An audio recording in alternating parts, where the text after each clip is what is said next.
Thank you very much to all our Seed Fund presenters. We're going to go straight into the next portion of the program now. I'd like to ask Jameel to come up and introduce our final keynote of the day.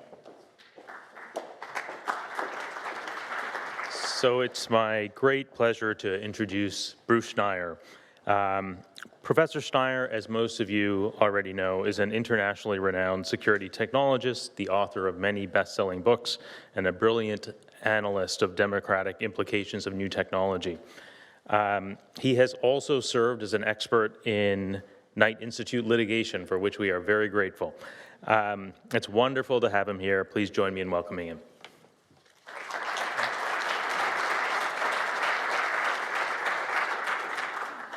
We didn't win.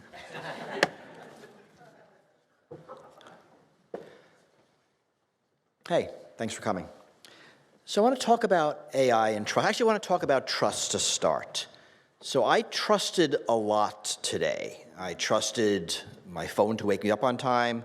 I trusted an Uber to arrange a taxi for me to the airport, and for the driver to get me there safely. Trusted thousands of other drivers along the way to the airport. At the airport, I trusted ticket agents and maintenance engineers and sort of everyone else who keeps the airlines operating. The pilot of the plane I flew, the thousands of other people at the airport, like none of whom jumped up and attacked me. All the people who prepared and served my breakfast, actually the entire food supply chain, right? Anybody there could have poisoned me.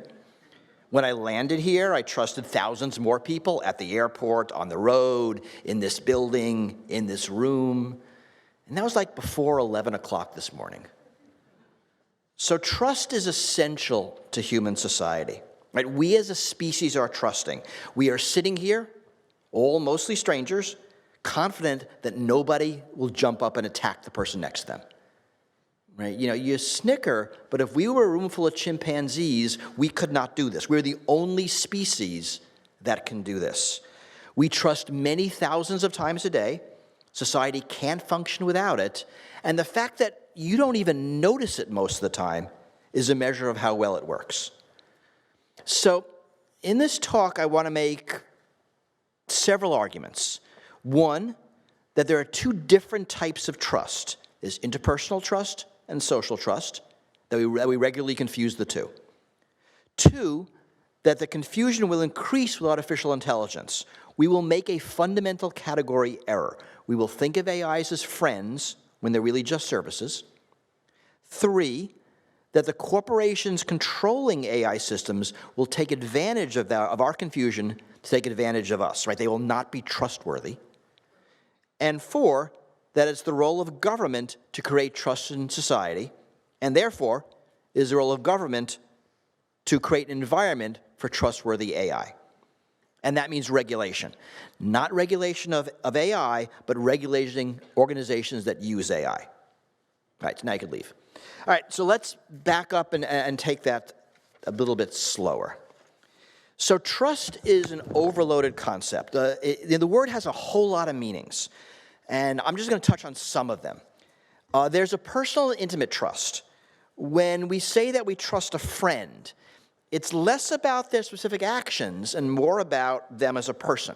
Right? It's some general reliance that they'll behave in a trustworthy manner. I trust your intention, and I know your intentions will inform your actions. Right? So I'm going to call that interpersonal trust.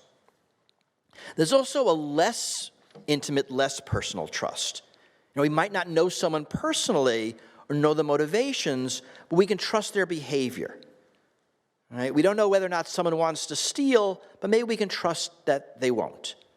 This is really more about reliability and predictability, and we're going to call this social trust. It's the ability to trust strangers. So interpersonal trust and social trust are both essential in society. And this is basically how it works. We have mechanisms that induce people to behave in a trustworthy manner, right, both interpersonally and socially. This, in turn, allows us to be trusting, which enables trust in society, which keeps society functioning. All right, so this isn't perfect. There are always untrustworthy people, but most of us are trustworthy most of the time, and that's good enough. So in 2012, I wrote a book on this. Who's beeping? You're still beeping. All right, 2012, I write a book called Liars and Outliers about trust. And I write about 4 systems for enabling trust: our innate morals, concerns about our reputation, the laws we live under, and security technologies that constrain our behavior. I wrote that the first 2 are more informal than the last 2, and have the last 2 scale better and allow for larger and more complex societies. Right? They're the ones that enable cooperation among strangers. What I didn't appreciate at the time is how different the first and the last 2 were. So morals and reputation are person to person. They're based on human connection, mutual vulnerability, respect, integrity, generosity, a lot of human things, right? And they underpin interpersonal trust. Laws and security technologies are systems of trust that force us to act trustworthy. And they're the basis for social trust. A taxi driver used to be one of the country's most dangerous professions. And Uber changed that. Right? I didn't know my Uber driver this morning, but the rules and the technology let us both be confident that neither of us would cheat or attack each other. Right? We're both under constant surveillance, we're competing for star rankings, so we behave properly. Now, lots of people write about the difference between high trust and low trust societies, how reliability and predictability make everything easier. This is all social trust. And that literature is important, but for this talk, the crucial point is about scale. Right? You used to need a personal relationship with a banker to get a loan. Now it's all done algorithmically, and you have a lot more options to choose from. And that scale is vital. In today's society, we regularly trust, or not, governments, corporations, brands, organizations. I mean, it's not really that I trusted my particular pilot to fly my airplane. It's that I trusted the airline to put well-trained and well-rested pilots in cockpits on schedule. I mean, I didn't really trust the cooks and the waitstaff at the restaurant. I trusted the system of health codes they work under. And I can't even describe the banking system I trusted when I used the ATM machine this morning. Right? This confidence is no more than reliability and predictability. I mean, sort of think of that restaurant again. Imagine that's a fast food restaurant, right? Employs teenagers. The food's is certainly safe. It's probably safer than at a high-end restaurant because the corporate systems of reliability and predictability guide everyone's behavior all the time. Right? And that's the difference. So you could ask a friend to deliver a package across town, or you can pay the post office to do the same thing. The former is based on interpersonal trust, based on morals and reputation, like you know your friend and how reliable they are. The second is a service made possible by social trust. And to the extent that it's reliable and predictable, it's primarily based on laws and technologies. Right? Both will get your package delivered, but only the second one can become FedEx. And because of how large and complex society has become, we have replaced many of the rituals and behaviors of interpersonal trust with security measures that enforce reliability and predictability, with social trust. But because we use the same word for both, we regularly confuse them. And when we do that, we're making a category error. And we do it all the time with corporations, organizations, all sorts of systems. Right? We might think of them as as friends when they're actually services. And both language and law make this an easy category error to make. Like we use the same grammar for people and corporations. We imagine and we have a personal relationship with brands. We give corporations some of the same rights as people. And corporations actually like that we make this category error because they profit when we see them as friends. So they use mascots and spokesmodels. They have social media accounts with fun personalities. They refer to themselves as if they're people. Right? But they're not friends. Corporations are not capable of having that kind of relationship with us. And we are about to make that same category error with AI. We're going to think of them as friends when they're not. So a lot has been written about AI as existential risk. The basic worry is that they'll have a goal and they'll work to achieve it single-mindedly, even if it harms people in the process. So the quintessential thought experiment is the paperclip maximizer, right? An AI that programmed to make paperclips and like destroys the earth to make more paper clips. This is a kind of weird fear. Science fiction author Ted Chiang writes about it. He sees like instead of the AI solving all humanity's problems or proving obscure mathematical theorems or what it does, it pursues the goal of maximal production. And what Chiang points out, this is every corporation's business plan. And that our fears of AI are actually misplaced fears of capitalism.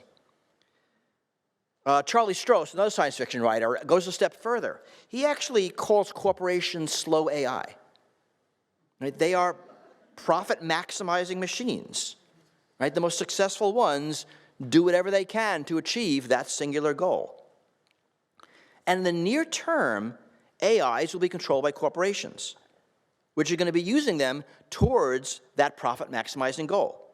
They won't be our friends. At best, they'll be useful services. More likely, they'll spy on us and try to manipulate us. And this is, of course, nothing new. Surveillance is the business model of the internet. Manipulation is the other business model of the internet. And, we know this, but we do use all of these services as if they are agents working on our behalf. Google, Facebook, Twitter, sort of all of them, when in fact, they are double agents, right? They are secretly working for their corporate owners. We trust them, but they're not trustworthy. They're not friends, they're services. So I think AI is going to be exactly the same, and the results will be much worse, for two basic reasons. The first is that the AI systems will be more relational. Right? We'll be conversing with them using natural language. And as such, we're naturally going to ascribe human-like characteristics to them. And this relational nature will make it easier for the AI double agents to do their work. Right? So did your chatbot recommend a particular airline or hotel because it's the best choice for you, or because it got a kickback from the providers on the back end?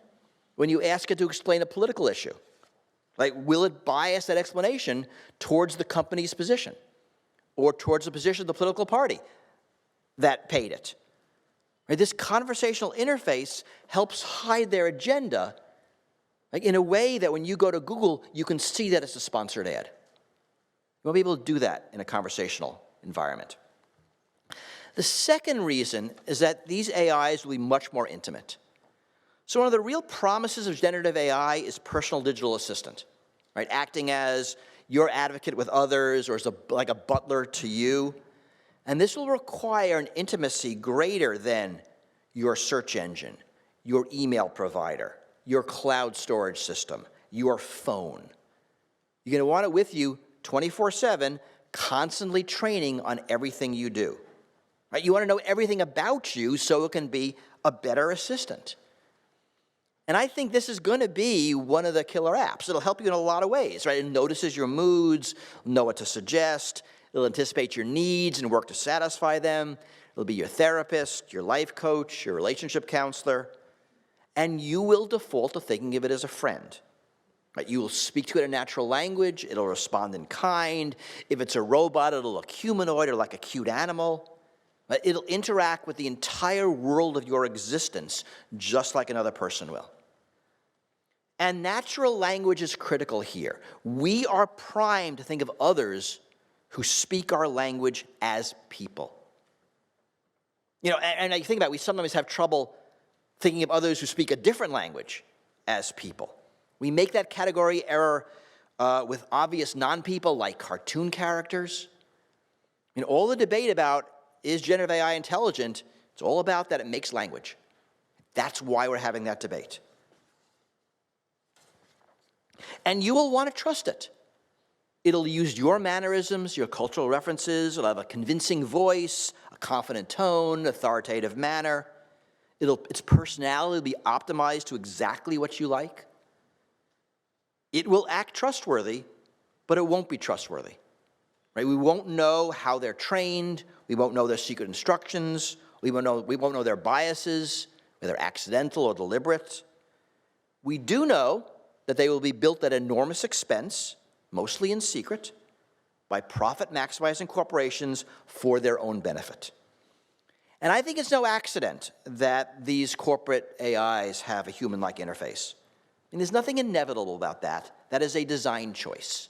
You know, when you go to the chatbots and they type their answer character by time, I mean, that's bullshit, right? They're making that up so you think it's like thinking and typing like it's more like a person. They could be designed to be less personal, less human-like, more obviously a service, like more obviously like a search engine. But I think the companies behind these AIs want you to make this friend service category error. Right? And it will exploit you thinking of it as a friend, and you might not have any choice but to use it.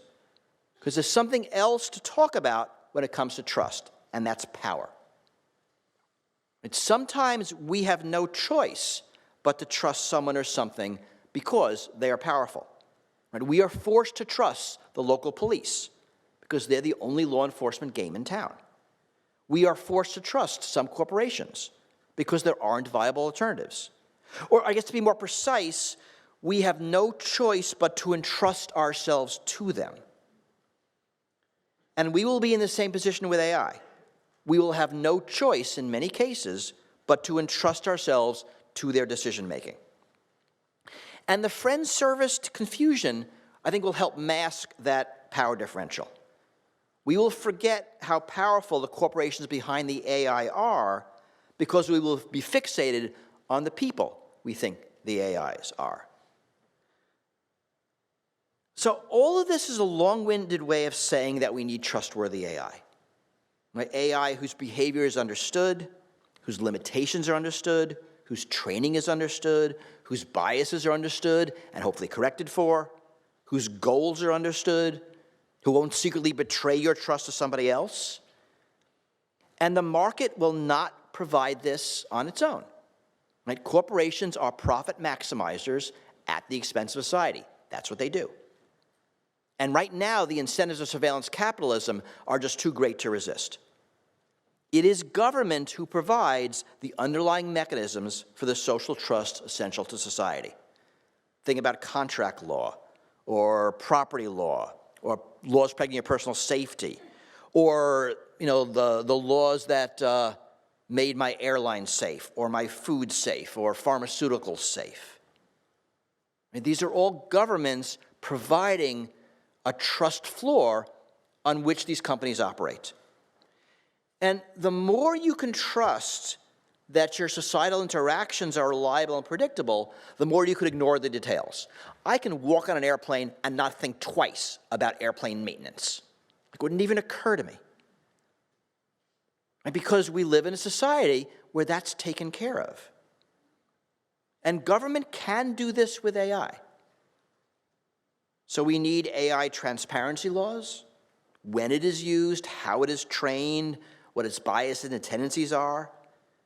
We need laws regulating AI and robotic safety. Like, when are they permitted to directly affect the world? We need laws that enforce the trustworthiness of AI, which also means the ability to recognize when the laws are being broken, and then penalties large enough to incent trustworthy behavior from the corporations. So many countries are right now contemplating AI safety and security laws. The EU is the furthest along. The AI Act is about to become law. But I think a lot of them are making a critical mistake because they try to regulate the AI and not the humans behind them. And AIs are not people. AIs do not have agency. They are built by, trained by, and controlled by people, right? Mostly corporations. And AI regulations should place restrictions on those people and corporations. I mean, otherwise, the regulations are making the same category error that I'm complaining about. Right? At the end of the day, there's always a human responsible for whatever the AI's behavior is. And it's the human who needs to be responsible for what they do or what their companies do. And this is regardless of whether the behavior is due to humans or AIs or humans plus AIs together. I mean, in a sense, that doesn't matter. It's the behavior. Like, maybe this won't be true forever, but it's certainly true in the near future. If we want trustworthy AI, we need to enforce trustworthy AI controllers. And we need one final thing, and that is an AI public model. And by this I mean AI systems built not by corporations, by academia or nonprofit groups or a government itself, to be owned and run by individuals. And you'll hear the term public model thrown around a lot, but it's worth digging into exactly what we mean. So I don't mean a corporate AI model that the public is free to use. I don't mean a corporate AI model that the government has licensed. I don't even mean an open source model that the public is free to examine and modify. By public model, I mean a model built by the public for the public. Right? A model built under political accountability, not just market accountability. Openness and transparency paired with some responsiveness to public demands. It should be available for anyone to build on top of, which means universal access, because now this becomes a foundation for a free market in AI innovations. And this wouldn't replace, but it would be a counterbalance to corporate-owned AI. So we can never make AI into our friends. I mean, interpersonal trust isn't just a relation between me and somebody else. Like, I trust a friend because we know each other, but also because we both exist in a social context. Right? We both are concerned about how we present ourselves to the world. We're both concerned with our safety. We are both instantiated in a body that can be extinguished. There's no such thing as killing an AI. It's a meaningless concept. So they're not going to be friends in that way. But we can make them into trustworthy services. We can make them into agents and not double agents, but only if the government mandates it. We can put limits on surveillance capitalism, but only if the government mandates it. And it is well within the government's power to do this, and actually more importantly, it is essential for government to do this. Because the point of government is to create social trust. Right? I started this talk by explaining the importance of trust in society, how interpersonal trust doesn't scale to larger groups, and how social trust is what does. And to the extent the government succeeds in doing this, it succeeds as a government. I know this is hard. I mean, we're fighting some pretty major corporations, and governments have been terrible at regulating slow AI, regulating corporations. So why should we think they can regulate fast AI? But they need to. Like, we need to solve this problem because that's how we can create the social trust that society needs to thrive in this AI world. So thank you. All right.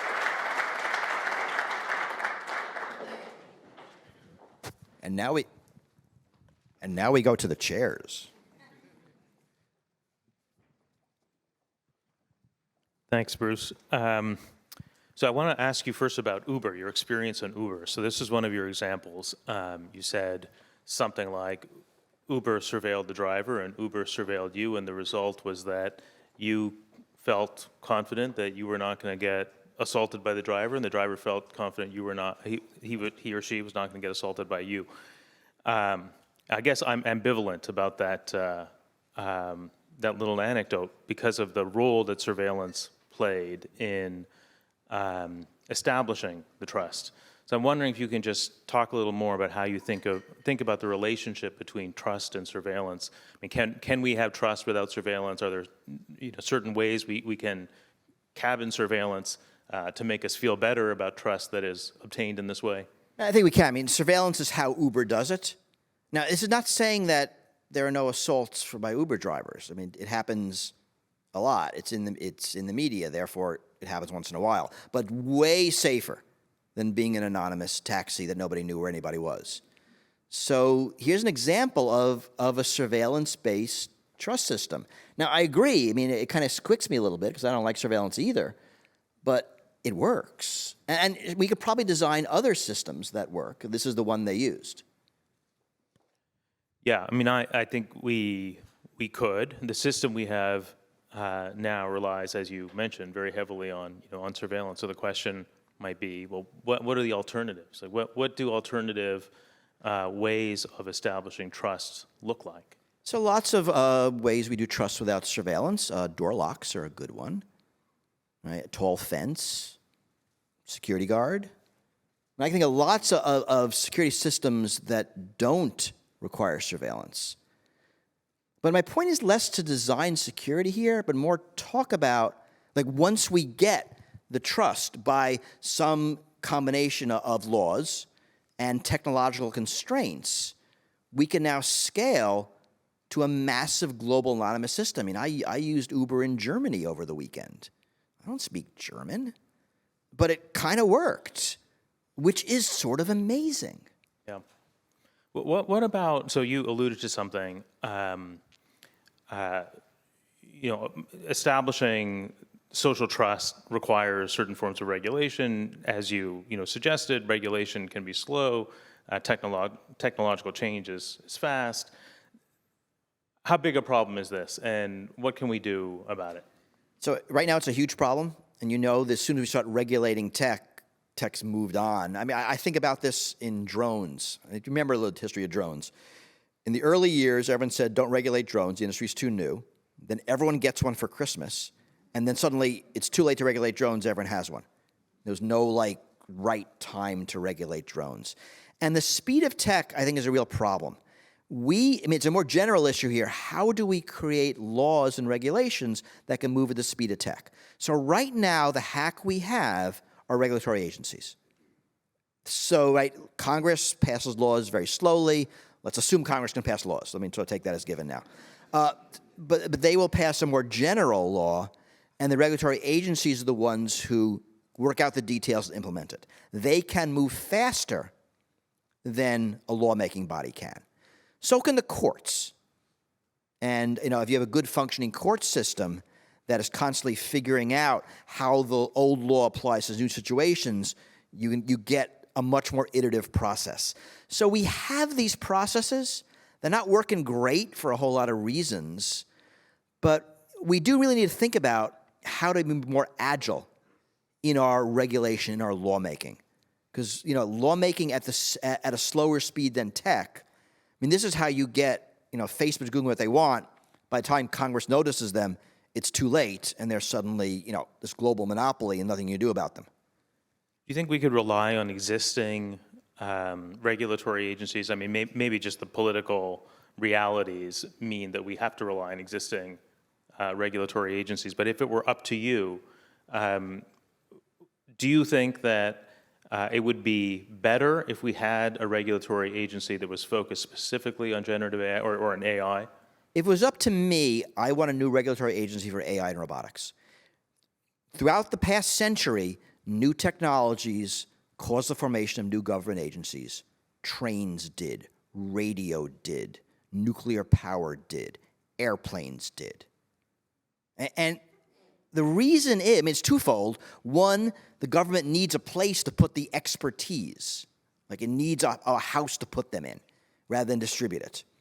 And then when it comes time to regulate, you need that expertise to be the counterpoint to the corporate lobbyists. So I think AI and robotics is certainly a technological change on par with the other ones I just mentioned. So yes, if it were up to me, which it is not, by the way, I would advocate for a new agency for AI and robotics. But what about this problem? I keep suggesting new problems, but what about the problem that the government is never going to be able to pay auditors, say, at a regulatory agency what Meta pays its technologists and scientists, right? Is there a solution to that doesn't involve a massive investment by government? Maybe this is the solution, but a massive investment by government in salaries for technologists and scientists. Well, it's salaries, yes. And this is one of the ways companies like Meta and Google win. They buy up all the talent. If you're working in AI, you're working for one of the four companies, maybe for a startup. And it's not just the money. It's more fun. You hear about AI researchers at universities going to these companies because they can do more interesting research there. They get better funding. They have better data. And I'm not sure I think it's more the environment. I think about, the ACLU. I mean, they'll have an advertisement for a staff attorney, like pays like 1/3 to 1/10 what an attorney makes at a major law firm, and they get hundreds of resumes. I mean, there are people who want to do this, but they want to feel like they can do it and they can be effective. So I want to ask you one of my own questions and then go to some of the questions from the audience. But as you know, this conversation is part of a broader project that involves a partnership between the Knight Institute and the engineering school. You know, the idea is to bring people with different disciplinary backgrounds to the same set of problems. You, as much as anyone, you've done a ton of this interdisciplinary work. And I'm wondering if you have ideas about what kinds of interdisciplinary collaborations actually turn out to be productive and which ones don't, and what makes interdisciplinary collaboration effective when it is effective. So I think it's when people listen to each other. Like, who thought it would be a good idea to put techies in charge of society? Like, that's a dumb idea. I mean, there are people who like study society on purpose. And what we need to recognize is that a lot of us bring different perspectives and value to the problem. And if you're, it used to be, when you built a tech platform, you built it, nobody cared, right? Nobody cared how Friendster was organized. It's actually a Friendster story. So Friendster had, I don't know if people remember Friendster, it's an old social media network. You could have as many friends as you want, but only 8 of them would appear on your homepage. So the first 8. So suddenly, who your top 8 friends were was a huge deal in high schools all over the country. Now, it could have been 6, it could have been 10. Some computer guy, it was certainly a guy, picked 8. And why is it his job to decide how many close friends high school students should have? That's nonsense. And now, when we build a tech platform, we're building a world. So you need social scientists, humanists, people from different backgrounds and cultures and perspectives, because you're not just building a computer system. It's way more important than that. So I like it when they're interdisciplinary teams early, in the beginning, in the conceptual stage, in the design stage, in the testing stage. And the best ones are where everyone's taken seriously. The worst ones are where the techies think they know everything. There are techies in the audience, right? They're probably mostly techies Sorry. in the audience. I mean, yeah, I will say that it's also bad when lawyers think they know everything. And there are many conversations like that as well. But that's a divide. Right? And they're really, I spent a lot of time trying to bridge the policy tech gap. And, explaining math to a congressperson is just as awful as trying to explain how a bill gets passed to a computer programmer. Because it's like, why would you design that algorithm? That's stupid. Well, yes, it's stupid, but that's the way we do it. Why do you do it that way? We do it that way because we do it that way. I mean, I think don't know if I'm helping. Yeah. No, I mean, I think one of the challenges is developing a shared vocabulary, right? And you just kind of have to be in the same room as, lawyers have to be in the same room as engineers to learn how engineers talk about these problems. Even some of the presentations this morning, there are pieces of the presentations that go over my head, but I absorb the way that people are talking about these problems, and hopefully over time I become more sophisticated thinking about the problems. But you have been, part of these collaborations before, where you have technologists and lawyers and others coming at problems like, I know you did this project on TikTok and on, I don't know if it was focused specifically on TikTok, but a project with computer scientists and lawyers, I think it was with Hoover, to help the government understand its options for dealing with foreign communications platforms that in the government's view are responsible for spreading misinformation.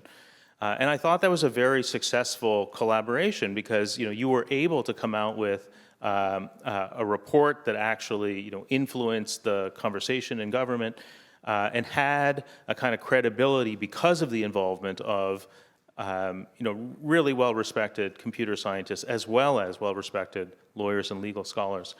But not every interdisciplinary collaboration has that kind of result, and many of them don't.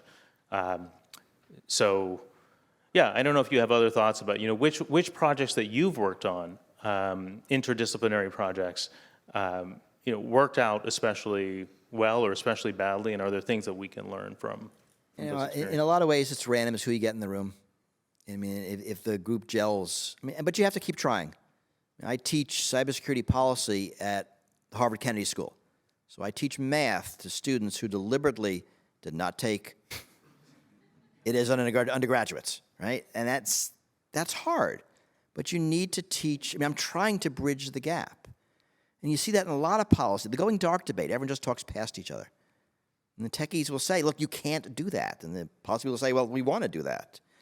I mean, it's the ability to listen, the ability to understand that you don't know everything, that your discipline doesn't have all the answers. It has like your silo of answers. And there's real value in the mixing. So I want to ask you a couple of questions from the audience. So one of them is, what kind of research do you think is currently missing from the field that should be done on trust and AI? I'm pretty sure pretty much everything that could be conceived of has been proposed as a grant by now. I don't know if there's anything missing. I will think about it as you ask the other question. All right. How can advocates and non-for-profit organizations help regulate AI in the public interest? Oh, good freaking luck. This is hard. I mean, there's an awful lot of money involved right now in making sure that regulations either don't happen, or if they happen, they are designed to stifle the startups without unduly burdening the monopolies. And this is a hard world to be in. I mean, EU is where the action is. The EU is right now the regulatory superpower on the planet. And the neat thing about regulation in tech is that a good regulation anywhere moves the world. Right? GDPR, the European Data Protection Law, protects us. It doesn't protect us, but it does. I was working at IBM when the law was passed, and IBM said, this was their policy, we're going to implement GDPR worldwide because that is easier than figuring out who European is. So that's how you do it. But, if you don't have a lot of money and power, it's really hard to get a seat at the table. Or if you do, it turns out to be the wrong table. So I think we keep pushing.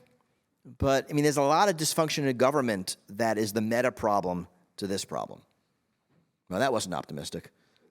I'll give you one last chance, even though we're being told to wrap it up, to be optimistic, Bruce. So can we build democracy directly inside the digital realm? So I'm actually really bullish on how AI will make democracy better. It's a whole different talk. But I think in AI as an explainer, AI as a mediator, AI as an advocate to government services, AI as a law writer and a law analyzer will be enormous. Let's put cameras in every slaughterhouse, let the AI watch for violations. Wouldn't that be awesome? AI can do things where we just don't have enough humans. They're not better than humans. We just don't have enough humans. And I think there's real value in that. I think it'll be resisted. We could suggest, give the IRS an AI to look at everybody's tax return. And there'll be a lot of people that will freak about that, because an effective IRS is not what they want. But that would be effective. Right? That would pay for itself 1,000 times over. So I'm optimistic here that because a lot of our problem is we don't have enough humans to do the work of democracy. Have an AI summarize every single local town council meeting, the ones that all the local newspapers used to attend before they went out of business. That'd be neat. All right, Thanks very much, Bruce. That was optimistic. Thank you. You.